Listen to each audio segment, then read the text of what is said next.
Hello everyone and welcome to this first solo episode of 2026. I hope you're well. I hope you are. I hope you've lost all your Christmas weight. I unfortunately have not. But hey, if you can't indulge at Christmas at the festive season, then when the heck can you? That's what I say. I really hope you are well. And what a strange time of year this is. I feel like I have been living in limbo for the past 3 weeks. I had 2 weeks off for the festive season for Christmas and New Year's. We went down to see the in-laws. That was very nice. And then that very strange part in between Christmas and New Year's, that Twixmas, it felt like just never-ending Sundays. We were all prepared to go back to work on Monday, the 5th of Jan, but the weather had other ideas. The wind shifted and blew in from the north, bringing with it snow and sleet and ice and more snow. So we had another unplanned week. We were fully prepared to go back to work, but of course, being gardeners, there's no way we can really work in the snow. And so we had 3 weeks off. And so I'm sat here on Monday, the 12th of Jan, ready to go to work. However, my first client cancelled. So last night when I got that text message from my client saying that they weren't going to be around and not to worry about going to see them today, I was like, oh my God, am I ever going to go back to work? What's going on? To be honest, it's been a really lovely few weeks off because we have just stopped. We've completely relaxed into the sofa. There's 2 indents in our sofa, one Matt shape and one Simon shaped, and it's been such a nice time just to stop. But also, me being the thinker and always thinking of something to do, there's been a quiet worry in the background because tomorrow, on Tuesday, the 13th of January, I will be performing, delivering. I don't really quite know what the proper terminology is, but I will be doing my very first full service. Nicola Gigi, the lovely lady who runs my face-to-face circle, she also runs Norfolk Spiritual Centre, and she puts local services on every fortnight, and she has guest mediums come in each time to give some of their philosophy, to give an opening prayer, and of course to demonstrate mediumship. And probably actually it was about August, September time, she asked me if I wanted to perform. I don't know if that's the right word, but she asked me if I wanted to demonstrate. There you go. To demonstrate at her centre, the first service of the year. And at the time I was like, yeah, okay, great, go for it. Put me down. Didn't really think too much about it because I had done a couple of services with her. The emphasis on the word with there. I didn't manage it. I didn't head it up. That was all Nicola. Instead, I just gave her 1 or 2 messages. And there have been previous episodes where I've spoken about my first platform event. So you can go back and listen to that. But this is my first proper service. And as the hour approaches, I'm finding I'm getting more and more nervous. And this podcast is nothing but the true reflection on my experiences stepping down this path of mediumship and psychic work. I am so very nervous. However, I've just come off the phone to Nicola, who has put my mind at rest, mind at ease, who has basically said to me, Matt, stop and just breathe. I have been working myself up because in these services, the normal structure of it goes is that there's an opening prayer, and then the person who is delivering the demonstration gives 5, 10, 15 minutes of philosophy, of inspired speaking, inspired talk. And it's the prayer and it's the talking that's making me nervous. I'm not too worried about the mediumship, which is weird because me being me, I would thought that would be the most, well, not the most, it is the most important bit, but it's the part that I probably would have thought I'd have got most nerves about.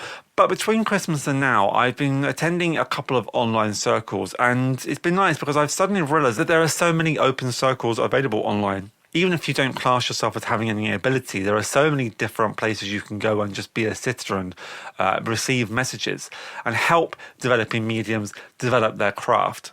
Likewise, if you are developing, then you can just log on to these free open circles and deliver a message that you feel you are getting through, that you are channeling. I've done this a few times over the past couple of weeks, and each time I've done it, the messages have come through really strong, and I've been able to deliver a message which has meant something to the sitter, and they've been able to recognize the person I feel I'm bringing through. For me, that's great. I don't feel like I'm particularly worried about that, but the thing that I'm worried about is the prayer. The thing that I'm worried about is the philosophy, is the inspired talking. I know what topic I'm going to be talking about. I was laying in bed a few nights ago, probably about a week or so ago actually. I was lying in bed, and I sometimes I suffer from insomnia. It's something that is inherent in my dad's side of my family. My dad suffers from it, my auntie suffers from it, and that's very nicely been passed on to me. So for Christmas, my other half gave me or bought me this, it's called like a calm stone. You hold it in your palm and it's electric, and you turn it on and it doesn't give you an electric shock, but it sort of just sends impulses into your hand. And apparently if you hold it in your left hand, your left palm is connected to your circadian rhythm. And when you hold this device in your hand and it sends these energetic shocks or waves through your palm, it's supposed to calm your system and allow you to fall to sleep. And I was drifting off to sleep with this thing sort of buzzing and pulsating in my palm, and it was really therapeutic. And suddenly it's almost as if I was stood in front of all the people that I'm going to be stood in front of tomorrow night. And these ideas and these themes were coming to my mind, and I thought I must write this down. And by the time that I had formulated my thoughts enough, I was asleep. And I woke up the next day thinking, I know there was something I was supposed to remember last night. And over the past couple of days, it's sort of come back to me in drips and drabs. So I've been writing it down. And I've been getting myself really frustrated because I'm not able to remember it word for word, what I've written down here. And I just thought, that is not going to work for you, Matt. That is not going to work. You need to just take the theme of it and go with it tomorrow. I've written down paragraphs of what I would like to say. But I have to be honest, my brain does not work this way. I cannot recall information like this. I'm a good writer. I can write things down clearly. I'm a good wordsmith. However, I can't recall that. I'm not an actor. I don't have the brain to be able to recall words and information that I have previously planned. And I was getting myself really worked up because I was very conscious, or I am very conscious, that the more I rely and the more I focus on my notes, the less valid, the less, not valid, but the less authentic the message could come across. I'll give you an example. On one of the online circles that I've attended over the past couple of weeks, you have to sort of wait your turn to give your message because there are other people in the room delivering messages one at a time. If you feel like you want to give a message, you've got to raise your virtual hand. And so I'm sat there and I'm thinking, I'm getting a message through here. I'm getting something really quite strong. So I wrote it down in my, just the general gist of what I was getting. I put my virtual hand up, and it wasn't long before it was my turn to speak. And I was running through my notes and I was reconnecting with this person who I felt I was channeling. And we eventually whittled it down to the person whose message it was supposed to be. And she was able to receive it. She ended up being really touched and affected by the message, affected in a positive way and in a calm and in a healing way, which I was really pleased with. And, I delivered my message and I thought, should I do another one? And part of me was like, oh no, just that's it. You've proven you can do it. It's been 2 weeks since you've last done this. You've proven you can get back into it. But I thought, no, push myself. So I sat with myself and I just wrote again a few more notes about someone else that I felt I was getting through. And I put my virtual hand up again, and this time it took a little bit longer for me to be chosen. There was a few more people ahead of me. And by the time that I was chosen, I had completely lost the link to this person, and I solely relied on the notes. And compared to the first message I gave, it was so much more of a slog. And I always say, no matter what you do in mediumship, no matter what you do in life, I suppose, even if you get it wrong, it's still an opportunity to learn. And I thought, right, I've learned something now. I was relying too much on my notes. And I knew I was. There was a few people in the room that I knew from my face-to-face self. And I was messaging them, I was texting them, I was saying, I know what I've done wrong. I've relied on my notes too much. And I didn't tap into that person again. I just presumed that they had stepped away. And I know that if I had just taken my time and just tried to reconnect with that energy, with that person, that message would have been taken quicker, because I'd have been able to describe that person much more succinctly, much better than I had I just relied on my notes, which is what I did. And that's a lesson for me here. So I just got off the phone with Nicola and I just told her all this. And she said, Matt, you need to close your book. As long as you come tomorrow with an idea of what you want to say and you just talk. She reassured me that, once I get going, I'll be absolutely fine. I'm not personally, this is the thing I thought I'd be most concerned about, is delivering the messages. But the experiences I've had over the past couple of weeks with the online circles reassures me that that's not going to be a problem. The problem I feel is going to be the talking, it's going to be the nervousness of getting up and speaking in front of, 20, 30 people or so. I mean, it might not even be that. It might be, it's January. People might not want to come out in the cold and the wet. But if they do, I'm going to stand up in front of these people and talk from my heart. And I want to do it, but there is that nervousness that goes with it. And I'm not going to kid myself. I'm not going to kid you to say, it's fine, I'll be fine. No. This is scary. This is really nerve-wracking. Oh, also, just to make things even more nerve-wracking than they already are, guess who else is coming to tomorrow? Simon. This will be the first time that he sees me work like this. He saw it on the calendar last week because it's been on the calendar for a while. And he said, I'm going to come along and support you. And I looked at him and I said, no, you're not. And he said, yeah, I am. I want to come and support you. I want to come and see you work. And I'm like, part of me couldn't tell if he was taking a piss, if he was sort of like just pulling my leg, or if he was genuine and he really does want to come, which is weird because he doesn't believe in any of this sort of stuff. And every time I tell him about stuff, he's like, okay, that's strange. But what about X, Y, and Z? So I feel like if Simon were to come, I've already got a critic in the audience. I don't necessarily see him as someone who's going to be like, and I hate to say this, but it is true, just because of the stuff that he has said in the past about this sort of stuff. It doesn't necessarily fill me with joy that I've got someone in the room in the audience. I see Simon as someone who's there to sort of call me out, wait for me to make a mistake or put a foot wrong or get something wrong or get a no. And then he'll say to me, see, told you, it's all rubbish. And I know he wouldn't, and I know he won't. And it's so lovely that he does want to come and support. But if I'm honest, it terrifies me, because what if I get up there and no one can take any messages, and this person who I love with all my heart, but who doesn't necessarily believe in this sort of stuff, sees me get up there, make a fool of myself, and comes back and says, see, I told you, there's nothing to it. This is all just grief. This is just you processing grief. And okay, I said it so many times in this podcast, this is why I love doing this.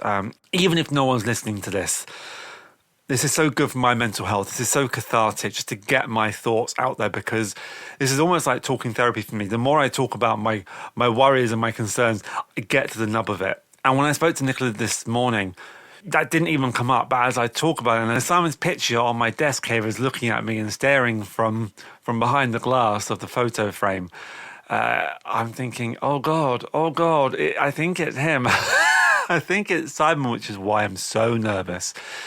Because what if? But I'm going to have faith that it's going to be just as good as the previous readings that I've given, that the theme of the message that I give is going to be on point, that I am going to be successful, that it's going to work. And you know what?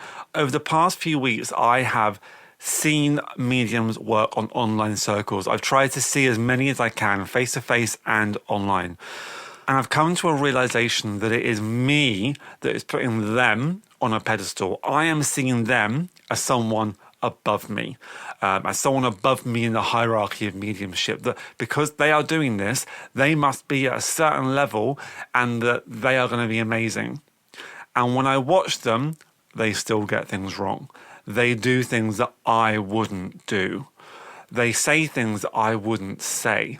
And watching that, observing those different mediums, the way that they work, has been really helpful and has made me realize, has helped me realize that I'm just as good, that there's no such thing as perfection. There's always going to be something. I was watching Eileen Davies last night. Eileen Davies, for those of you who don't know, is a professional medium. She was the mentor of Dana Willey, the other lovely lady who runs the online circle that I go to. But Dana was also a guest on a podcast for episode 8, and she was on to talk about trust in her mediumship. And Dana always talks about Eileen Davies because Eileen was her mentor. So I logged on, and she was fantastic. She was really, really good. But I took the opportunity to have a look at other participants. And I was amazed because there was a lot of people in that room who were lying on the sofa watching TV, who were, a few of them people even lying in bed with a vape in one hand and a TV remote in the other. And I thought, my God, this is Eileen Davies, who is a great medium and is giving fantastic evidence here. But there are people in this room who are like treating this as something to have on in the background. And I thought, my God, if this happens here, then I'm good. You know what? I am absolutely fine. So this episode is a bit of a two-parter. Before the break, this part here is about my concerns, my worries about doing the platform event tomorrow evening. And then after the break, you'll hear how it went. Wish me luck.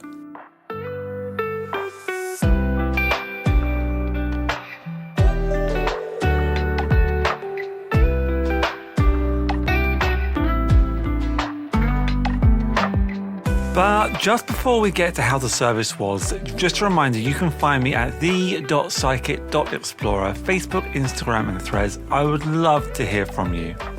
Likewise, if you are enjoying these little sound bites that I'm putting out into the ether, I'd really appreciate it if you subscribed or commented or whatever you can do, you feel like you can do on your podcast provider. It really helps get this podcast out there to other people. It's slowly growing. It's not my ultimate aim to try and be this big podcast at all. But if these episodes can help other people who are also stepping onto their journey, then all the better.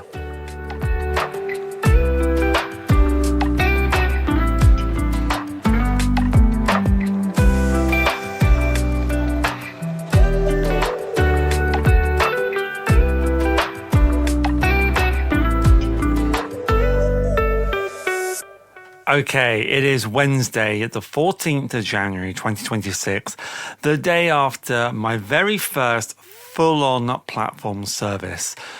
I did it. Oh, my goodness me. What a build-up that was, and what night. How did I think it went? You know what? I think I did bloody well. Considering that was my very first time holding an audience for almost an hour, I think I did okay, I always knew that the difficult part of last night was going to be the opening prayer and the address. The mediumship, that I had no real issue with. And doing the practice circles beforehand, that really did help. But I was so nervous about the opening prayer and the address. Could I have done better? Yes, I could have done better. Did I get myself a little bit lost in the opening prayer, a little bit lost in the address? I think I probably did. Nicola says that the words that I said were beautiful and it all made sense. But of course, I wouldn't be me without being too hard on myself and being my own worst critic. Could my messages have been a bit pithier? Could they have been a bit quicker? Yes, they could have. I took my time with the messages, and I think at some parts it probably looked like I was just stalling or stopping. But I was able to tap into five people that I was able to bring through. Four of them were recognized and the messages were accepted and taken. And you know what? That's not a bad hit rate. For my very first time, I mean, yes, this is not my first time on platform. I have done a couple of messages here. I've done a couple of messages there over the past year or two.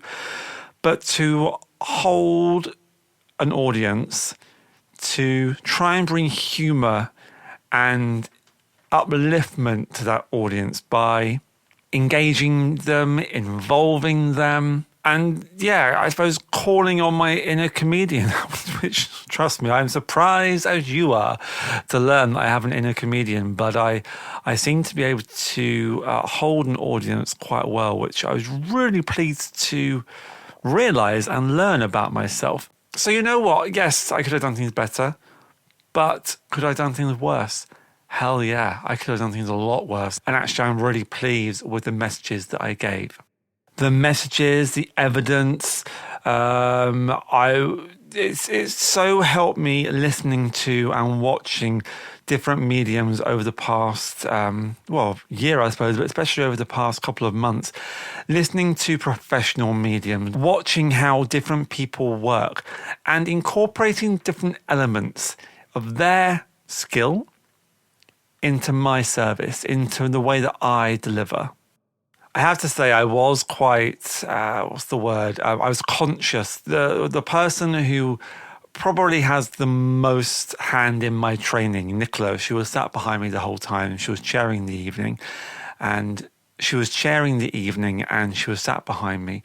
And I have to admit, I didn't follow all her rules. I did break them a couple of times. Little things like calling spirit energy, because the energy I was feeling from them was either difficult or really uplifting.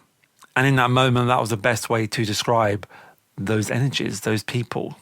Nicola encouraged me not to channel into anyone before I got to the event. However, the night before, as I was drifting off to sleep, I felt like I had this gentleman with me, and when I told the story, that got quite a laugh, and I was quite pleased with that because it just broke down the tension in the room, or any tension in the room. And I remember how this gentleman made me feel. I remember the sort of person they were. I remember the relationship that they came through with, and I was able to get this person recognized. And I was so happy because there had been almost 24 hours between this person stepping into my sort of semi-conscious sleep state and the following evening when I was giving this address, when I was trying to get this person recognized. And I looked behind me and I said, Nicola, I'm going to break a rule here, but I've just got to go back to something I felt last night. And she said to me, Matt, it's your floor. You do as you wish. That's fine. I did. I tapped back into that energy that I felt the night before. I described him and I gave the information I felt that I picked up on. And someone in the audience said, yeah, that's my dad. And I was able, and it was weird because this gentleman didn't necessarily have a very positive energy. He was argumentative. He was not an easy person to live with. He was not an easy character. He was really making it feel very difficult to communicate with the person in the audience who was claiming this person as her father. And everything I was saying, she was saying, yes, you're right. That sounds right. And I kept saying to her, he's really not making this very easy for me because he is here 1 second and then he's gone the next. And he's back again and he's gone again. And it's like he's just showing me how he was in life. And she was like, yes, I understand that. And so I was learning on the spot. I was literally learning how different energies communicate, how they move around me, what they do to show me their personalities, the different tricks that they can do, that they can put into practice to show me the type of person that they are. And it's not just a case of here's a fluffy cat and here's a lovely granny who with an apron. It was... I wish I had the words to describe it. It's like tuning in to a really fine radio frequency, and you are randomly just searching, or you're randomly just twisting the dial, seeing what you can find, who you can find. And as you're going through, you hear something, so you quickly try and tune back. But for the life of you, can you tune back into that frequency? And you've got to slow right down and try and tune it very slowly, very finely, until you manage to find that frequency again. Just what a night. What a night. Just another quick one. This is one that blew my mind. I got up and I knew I had a line of gentlemen behind me wanting to sort of queue up, and I'd said this, and again I made a bit of a saucy joke about that, which landed quite well again, which I was pleased with. But this gentleman, he was showing me the type of person he was. Now, I threw it out to the audience and no one can take it. And this is the first person of the night. And I'm describing what I'm feeling to everyone in the room and no one can take it. And I think, oh, for God's sakes, really? On my first one, this can't be true, surely.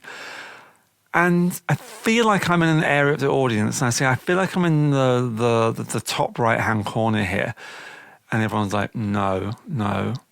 And by this stage, I've given about 4 or 5 pieces of evidence. And as I sit here now, Nicola always says, just go back over the bits that they can take and that they can't take. So I didn't even think of doing that consciously. I just did that. I went through the pieces of evidence. I said, can anyone in this part of the audience take this? And I just went through it slowly. And this woman put her hand up and said, I can take everything but the cause of death. I said, okay, well, let's put the cause of death to a side. And I was feeling into him some more. And I had said something about this gentleman enjoying a bit of a flutter, enjoying a flutter at the races. And I said, can you understand that he did enjoy a bit of a flutter? He liked the horses, and her daughter just sort of cracked up a bit and laughed and said, yes, he did enjoy that. Now, for me, that is such a random thing. I have no connection to horse racing. I have no connection to betting whatsoever. But I knew that this gentleman that was coming through had a connection to horse racing, had a connection to having a bit of a flutter. And so I was really surprised when they said, yes, I can definitely take that. And I said, because I'm being taken to Great Yarmouth races here. And I said, yes, I can understand that. What an opportunity to have been given to share these messages, to be able to confirm my hit rate, to be able to practice with this lovely audience. And there was a lot of them. There's about 30 or so people in the room. So yeah, the other thing that I suppose I mentioned at the end of the first half of this episode was Simon. He was umming and ahhing whether or not to come towards the end. I did think, oh, for goodness sake, I just recorded half an episode, leave it on a cliffhanger that you were going to be coming in. I wasn't looking forward to either having to re-record that or try and explain why he didn't want to, or why he might not have gone. He told me that he felt a bit uncomfortable with the whole sing-songy bit, and you know what? I totally get it. Again, like I think I said in the first half, the word service, for me, I feel slightly uncomfortable with it because to me, it has connotations of religion, and I am not a religious person. As my mum used to say, I have faith, but I am not of faith. He was saying to me, oh, I just feel a bit really awkward. I don't want to put you off, and I just feel a bit uncomfortable with the whole prayer thing, with the whole song thing. And I said, you don't have to sing. And I said, you honestly don't. I said, I very rarely do. I said, normally I just mime because I can't bear it. It just makes me cringe. The prayer, you don't have to participate in. You do not have to close your eyes and bow your head or do whatever you want. And actually, I said in my prayer, I've made it very open to everyone. I was trying to think of a way of delivering a prayer without it really being a traditional prayer because, again, anything that relates sort of back to Christianity for me is no-go. I'm not interested in it whatsoever. So instead of inviting people to bow their heads and close their eyes, I said to them, I would like you to just take yourself to a place within you where you are peaceful. Whether that means you close your eyes or bow your head or not, it does not matter. But just take yourself to a place where you are one with yourself. And I thought that was quite nice. I thought that was a nice way of opening up the event with some words without it being too prayer-like. So I said to him, if you want to come, it would be nice for you to see me, because part of me, although I was terrified, part of me also thought, if I can do this, then maybe I can sort of get him on board with this thing. Maybe I can convince him that maybe I'm not crazy. And, Simon is Simon. He is very sceptical. He said last night as we came away, very good. You held the room really well. You didn't too much. And your messages were taken, accepted. He said, I'm not sure I still believe. And I'm really not sure. I'm far too cynical, he said, for that. But, well done for giving it a go. And I thought, well, you know what? This is the person that saw a ghost at the top of his stairs when he was a teenager, carried on with the telephone conversation and still does not believe in anything like that. However, he's seen it. He's seen me in action. It was probably not my best delivery, but I'm still really proud of doing it because it certainly was my longest delivery. So he's seen me now. So that's that done. And I was sat here thinking, what do I talk about? Basically, I've, in a very long and rambled way, I have just repeated the various text messages that I sent to people this morning. People who've asked me how it went, people in Circle who weren't able to go last night. They've all messaged me this morning saying, how did it go, Matt? How did it go? And I basically said, yeah, it went. I was really happy with how it went. Could I have done better? Yes. However, I'm really pleased with what I did, especially considering where I was a year ago, especially 2 years ago, just light years apart. But my outer circle friends, my family, it's sad because I don't feel comfortable opening up to them, because for them it's something that they don't want to talk about. It's something that they feel uncomfortable with. I was at a friend's house on Saturday night and he got halfway through asking me about last night, about the event, and he suddenly looked really uncomfortable, stopped mid-sentence and just very abruptly changed the sentence as if I hadn't noticed what he was going to ask. And I just thought, oh, okay, you are very uncomfortable with it. Which is sad because I'm not trying to shove this down anyone's throat. This is I'm very much not that type of person. I don't go around advertising it per se. But if someone asks me, I'll be honest and I'll say, I'll give them my opinion. I'll say what I'm exploring. But yeah, I guess it's that whole awkwardness of stereotypes of not really understanding it, I guess, yeah. Which, I get, fine. It's just, it does feel like I'm coming out all over again. As I reflect on last night, though, I am going to take forward the positives. I have said in my text messages, as I said already, as I said in my text messages to my circle friends, there were some things last night which I could have done better. I'm aware of those, but I'm also really proud of myself, the fact that I did it, that I held that audience for that amount of time, that I had the guts to stand up and do it. I saw something on Instagram yesterday and it really made me smile.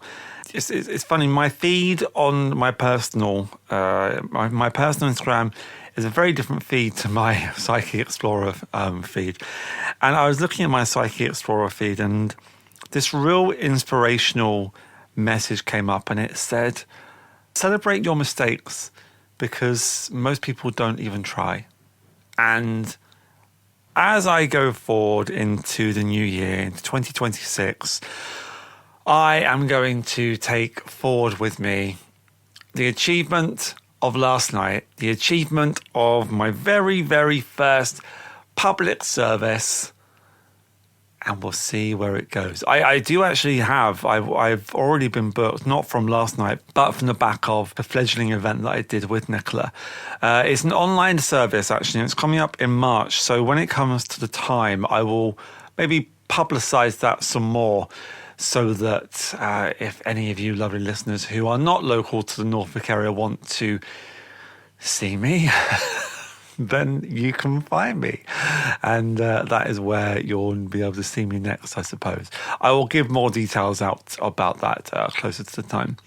For the moment, though, I'm called to remind you that if you're feeling a bit flat, if you're feeling a bit unsure of yourself, if you're not feeling particularly confident in something, something I said last night at the service, something I said in my address was, look back at last year. Think of something that you are proud of, something that you did that you are proud of. And rather than focus on the negative, rather than focus on the shoulda, woulda, couldas like I tend to do, focus on how that made you feel. Focus on how that maybe made other people feel. Focus on that love. Focus on that pride. Try and do more of that as you go forward into 2026. I will leave that there. That's been more than enough rambling for me for one afternoon. So I will see you in the next episode in 2 weeks' time, where we have our first guest episode of 2026. Rob Lomax talks about his experiences with his guides. We talk about soul. We talk about his concept of what he thinks soul is. We talk about interdimensions, we talk about different beings. It's a fascinating topic. It's a fascinating subject because Robert is a very spiritual person, but he comes at it from a very different point of view than what I think many of us do. So have a listen to that. Again, if you can subscribe, if you can hit that notification bell, every time an episode of the Psychic Explorer drops, you will know about it. It will come up on your phone. And it will notify you. Right, sending you all my love. Take care, guys. Bye.